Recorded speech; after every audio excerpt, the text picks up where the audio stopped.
Olmedini. I wonder what's happening to this guy. And yeah, you had no idea what that inspiration was going to do. It brought you there. You kind of started to give focus on him, and you had a reverence for him, which I really, really appreciate. And Right. and that showing someone that they're seen elevated him to the spot that he had always dreamed of. And you can't you hear a story like that, and you can't help but just think, everything happens for a reason. And, that is just fascinating. That is just, wow. And you got a front seat to it. I mean, it was really life-changing for me as well, Patrick. I have to say, I feel lucky that we were able to do this work together. My favorite book, and we were talking about books earlier in the podcast, my single favorite book is Don Quixote de la Mancha. It's always been my favorite book. And in Olmedini, I felt like I found a 21st century Don Quixote, deep underground. Well, the man living the impossible dream, the incurable romantic force of nature. Yeah. Somebody, look, if it was me and I was 81 years old and COVID shut me down and I had to spend a year and a half on my own line in public housing with only a social worker to look in on me and help me out, I would have died. I would have just shriveled up and died, man. I mean, it's like the only company he has are those birds, those doves. Lluvia el Sol, rain and sun are the names of the doves. Otherwise, he's completely alone. And he survived. Wow. And he didn't lose his mind, and he didn't lose his health. I mean, what a fighter. What a force of nature. Yeah.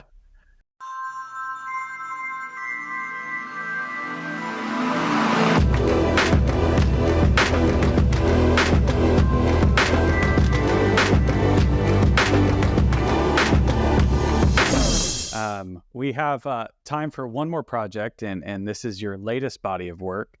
And I want to make sure that we have enough time for this because I really, really enjoyed this one. And we get back to your photography, and we get back to your documentary style. You call it a documentary style. Yes, sir. Who works in the style of documentary, I should say that. But tell me a little bit about this project. Give me a little background. How did it start, and so on? I think looking back at my career, at my practice, every project has a different relationship to time. And every project, and this is something that Gil Perez actually taught me, every project has a shape. And you have to find that shape. And the key to finding the shape of the project for me is to understand what is the relationship of photography and time in that particular body of work. This project is about an 80-year-old blind magician who works the New York City subway for a living. And, I met him 20 years earlier, like hundreds of thousands of New Yorkers met him by chance on a subway car. And the man made such an impression, but it was almost impossible not to be impressed by him. I mean, I was sitting in the subway car, and in comes this man wearing a tuxedo and a red cotton shirt, pushing a little cart, and he stops in the middle of the car and starts whistling. And then in about couple minutes, couldn't have been more than a minute and a half, 2 minutes, he goes through this routine, which is exactly the kind of magic that I grew up with. And it is like a classic Latin American magician's routine. He does sleight of hand with colorful silk handkerchiefs, things that appear and disappear in midair. But then there's live animals in the New York City subway. And so, there's a dove that comes out of the silk handkerchief. It's like, everybody in the car is like, wow, what just happened? His finale, I remember, was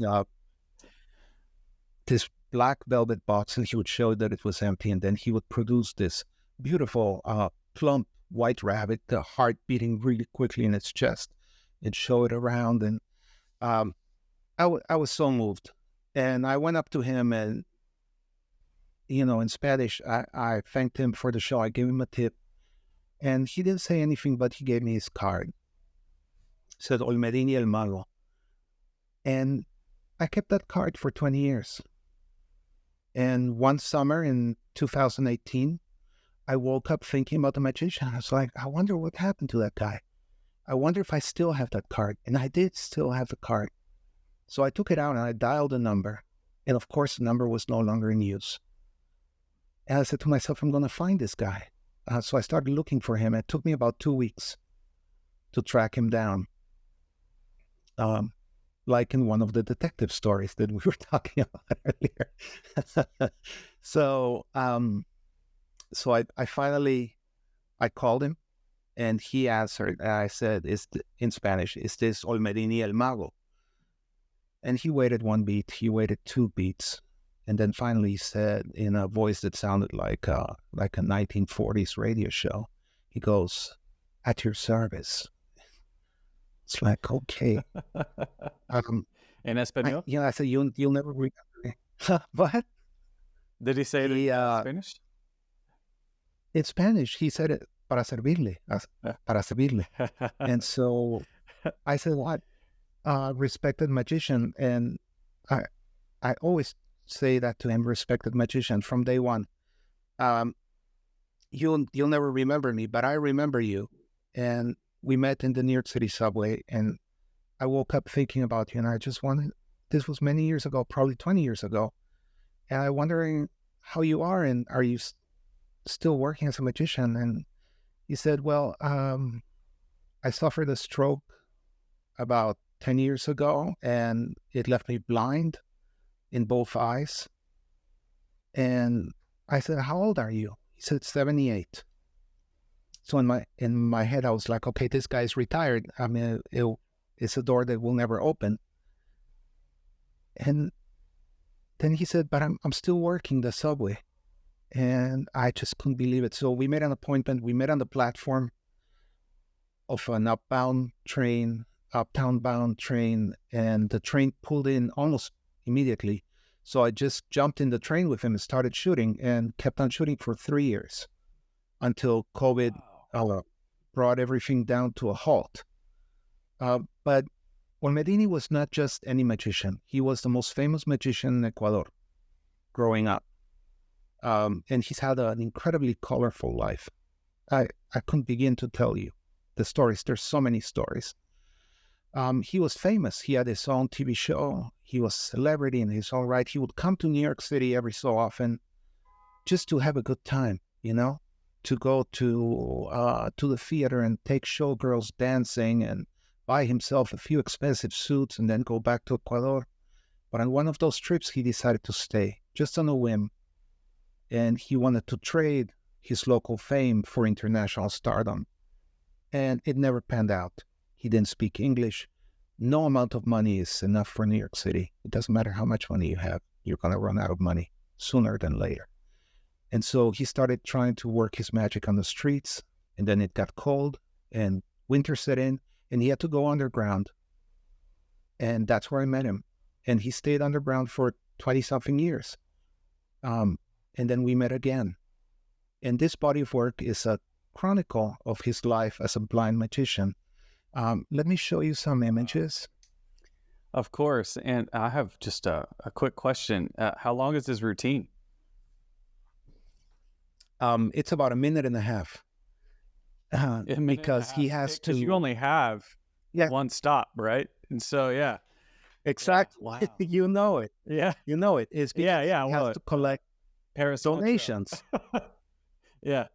I'm sure it plays out exactly. And there's a whole economy underground. It's a shadow city of the city above ground with its own rules and its own hierarchies. And in that sense, it's like all the other projects that interest me. It's about somebody living far from the mainstream by their own rules, and except in this case, it's just one guy. I was used to working in communities. I never worked one-on-one like this with somebody. I've taken more photographs of Olmedini than I've had of my wife or my children. I mean, he's the person I've photographed the most in my entire life. To give you a sense of how much he matters to me.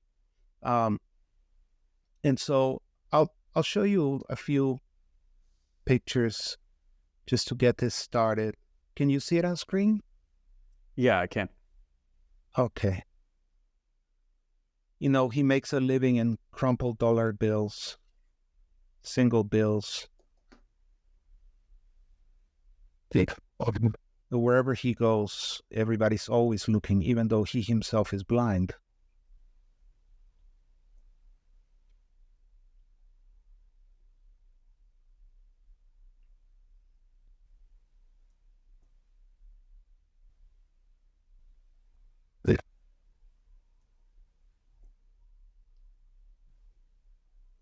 So You know, you here can't you're seeing really... a little bit of his, yeah, you're seeing a little bit of the live animal. Look at all these people. Yeah, exactly. This is how you, Yeah. like, photographically, how do you translate the fact that he's a good magician? Well, if you were shooting it on video, you could judge for yourself.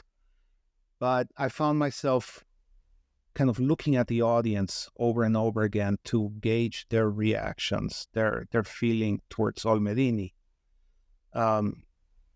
And now he speaks a little bit of English, so he doesn't have to whistle anymore. Although sometimes he does open his show with the opening bars of Beethoven's Fifth. Da-na-na-na. He walks into the subway and starts humming that to get people's attention. The New York Times published a number of images when we're about, I guess, around 4 months into the project. I sent an image to New York Times and a short 1-paragraph description, and gave them first dibs. I said, this is the project. If you want to see more images, and go to my website, of course, password protected, and take a look. And they replied, yes, we will publish this work. And they did, and it ran in the Sunday edition, in the Metro section, and it ran on the web as well. And then things took a dramatic change. From one day to the next, you had broadcast channels from all over the world coming to New York City to do a feature, a story of a story, as I think you said that earlier in our conversation, a story of a story. Not a story of the man, not a story of Olmedini the way I saw him and knew him, but just revisiting my story in the New York Times. And they even had, like, all of my pictures on their phone, and they would use that as a kind of script. What are we going to do today? Well, we have to get this shot. We have to get this shot. The most shameless of all was TV Globo from Brazil. I mean, those guys, and they have an audience of 70 million people for their show. Those guys actually asked me, how did you get this shot? I'm going to tell them, right? But I was so involved in this because nobody could find Olmedini, so everybody could find me very easily. I have a website. I'm a known quantity, but try and find Olmedini, it's difficult.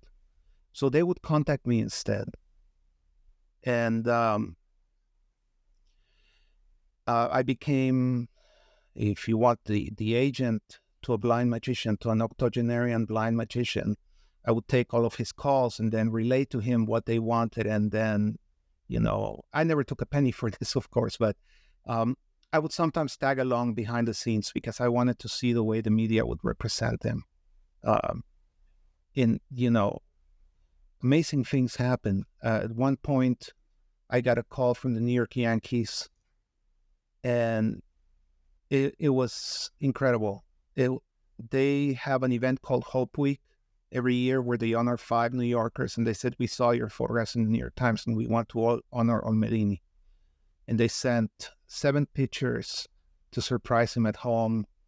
I actually told the magician, on this day, do not leave the house until I show up. Wait for me to come. And also, wear your finest suit and get a fresh haircut because it's going to be one of the best days of your life. And I didn't say anything else because I didn't want to spoil the surprise. So he came out and the pictures were waiting for him. And of course, all the media was there. CNN, the Yes Network, Telemundo, so many camera crews. And they escorted him walking to the subway to take the subway to Yankee Stadium. And there he threw the ceremonial first pitch. It was an incredible day. That image where he's looking out of the subway with the yellow light it's a wonderful image. And he's blind, but you just captured a really magical moment. A man on his stage, the lights of his stage, So true. That's a magic. Yeah, this one image is the one that was like, we have to talk about this one, because I just felt it almost instantly. And you do have an image of the baseball moment in this series. We won't have time today, but of course, people can go to the website and see an extended edit of what happened at the Yankee Stadium. But this image is also, you brought up an incredibly important image to me, because this is at the end of the day, and it takes a lot out of anybody to ride the subway for 8 hours. And if you're performing in the heat of summer with a jacket on, in that heat, I mean, it's killer. But Olmedini is a force of nature, and this is when he was 78. Right now, he's 82. This is the very end of the day, and he's looking completely exhausted. Also, this is from the very beginning of our collaboration, and if you look at his hair, it's overgrown, and he's not the way he will be a few weeks later. When he understood that I was going to continue photographing him and that I really, really saw him, his whole demeanor started to change. He always had a fresh haircut whenever we saw each other. Even though he was living in public housing, he would find a way to get his nails manicured. He's a sharp dresser. But as soon as somebody believed in him again, it changed him. And, this was a fascinating process to me because he always wanted the big stage. He always wanted to be a legend. And when we got to Yankee Stadium and he had that chance in front of 40,000 people, he was a pro and he was the consummate performer. And I was like, okay, this is the moment of truth. Wow. And it really happened. And after that, there were other things. There's a magazine called G9 Magazine that is the Bible of the magic world. And all of his career, he just wanted to be mentioned by name in a sentence. After Yankee Stadium, G9 called and they wanted to do just a short vignette on Olmedini, a couple paragraphs in a picture. So they asked me for a picture, and then they wanted me to put him in touch with him. And they did, and they published that, and he was over the moon.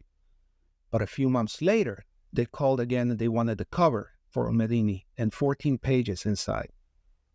And, this was like a kind of late-night renaissance for him. And it's very difficult. I mean, if you're doing a documentary project, your photographs should not change the outcome of the story. They should not interfere with the story. But in this case, and that's part of the difficulty of sequencing the work and making a book out of it, it's incredibly complicated because the photographs catapult Olmedini to a different place, right? After being invisible for 20 years, all of a sudden he is headlining America's biggest magic festival. He's on the New York Times, etc. He throws the ceremonial first pitch at Yankee Stadium. So that's the arc of the story, and then COVID wipes everything away. That is a story. COVID takes the rug under. We don't have enough time left, and I'm sure you could tell me so much more, but I do have one. I just have a few more questions for you, and if anybody else wants to check out the rest of this, go to Jaime's page. He's got lots of great work on that page, and this is just one of his exceptional series. And I will say this: there's a magic about this when you tell this story. I think it reminds me of I'm drawing a connection to my own, because that's where we always come from, is our own particular perspective. But there are these moments in your life that you toss and turn in bed, and there's just this idea in your head. One of those was this podcast. I have no idea where this is going to go, but good place. What's that? Yeah. Well, but what you said there was, just out of nowhere, Olmedini. I wonder what's happening to this guy. And yeah, you had no idea what that inspiration was going to do. It brought you there. You kind of started to give focus on him, and you had a reverence for him, which I really, really appreciate. And right. And that showing someone that they're seen elevated him to the spot that he had always dreamed of. And you hear a story like that, and you can't help but just think, everything happens for a reason. And that is just fascinating. That is just wow. And you got a front seat to it. I mean, it was really life-changing for me as well, Patrick. I have to say, I feel lucky that we were able to do this work together. My favorite book, and we were talking about books earlier in the podcast, my single favorite book is Don Quixote de la Mancha. It's always been my favorite book. And in Olmedini, I felt like I found a 21st century Don Quixote, deep underground. Yeah. Well, the man living the impossible dream, the incurable romantic force of nature. Yeah. Somebody, look, if it was me and I was 81 years old and COVID shut me down and I had to spend a year and a half on my own line in public housing, with only a social worker to look in on me and help me out, I would have died. I would have just shriveled up and died, man. I mean, it's like the only company he has are those birds, those doves. Lluvia el Sol, rain and sun are the names of the doves. Otherwise, he's completely alone, and he survived. Wow! And he didn't lose his mind, and he didn't lose his health. I mean, what a fighter! What a force of nature. Yeah. Well, and it's that dream, it's those, I can just see his imagination, just seeing himself with those big spotlights on you on the stage doing what he was meant to do. That's a heck of a story. We're going to have to finish there.